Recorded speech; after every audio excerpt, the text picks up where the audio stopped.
يا جدعان، انا بس اللي بتلخبط من موديلات البلاي ستيشن ار دي كلها. طب تعالوا نفهمها مع بعض. اول حاجة، البلاي ستيشن ار سليم. ده زي البلاي ستيشن ار بس عامل دايت، شكله انيق رفيع ويدخل في اي مكان. ده بتاع الناس اللي ما بتحبش الحاجات التخينة. بعد كده البلاي ستيشن ار برو، ده بتاع الجيمرز بجد.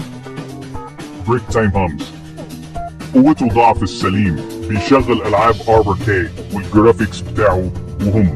ده عامل زي البلاي ستيشن ار اللي دخل الجيم وبقى عضل. واخيرا البلاي ستيشن فارا فات ابو الاصل بجد.